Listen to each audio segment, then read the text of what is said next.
अस्सलाम वालेकुम दोस्तों। तो आज की वीडियो में हम बात करेंगे कि आप जो है यूट्यूब पर अपनी पहली वीडियो किस तरीके से बना सकते हैं।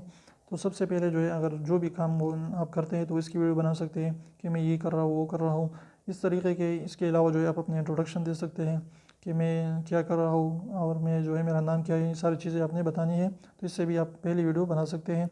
इसके अलावा जो है अपने चैनल के बारे में बता सकते हैं कि मेरा चैनल किस चीज़ के बारे में है और इस पर जो है आपको क्या क्या चीज़ें मिलेगी। तो आप अपने चैनल के इंट्रोडक्शन भी देख सकते हैं। इसके अलावा भी कई चीज़ें हैं जो आप अपने बना सकते हैं यूट्यूब पर, लेकिन आपने बस करना क्या है कि अपने मोबाइल को उठाना है। अगर आपके पास मोबाइल है एंड्रॉयड और सारी जो भी मोबाइल हो, स्मार्टफोन हो, उस पर जो है आप वीडियो बना सकते हैं। उसमें भी जो है HD फुल HD में भी आप वीडियो बना सकते हैं और उसको अच्छी तरीके से एडिट करके आप अपलोड कर सकते हैं। तो इंशाल्लाह अगर आपकी रेगुलरिटी रही, आप रोज़ाना वीडियोज़ अपलोड करते गए और इसके अलावा जो है अगर आपने क्वालिटी को भी रोज़ बरोज़ अच्छा करा तो इंशाल्लाह एक न एक दिन जो है आपकी चैनल जो है मोनेटाइज होगी और आपको अच्छे खासे इनकम भी इससे हो सकती है। तो अगर वीडियो अच्छी लगी तो वीडियो को लाइक कर दीजिए, चैनल को सब्सक्राइब करना बिल्कुल भी ना भूलें और रेड वाले सब्सक्राइब को ज़रूर दबाएं। बिल्कुल फ्री है, कोई भी पैसे इसके नहीं लगते हैं।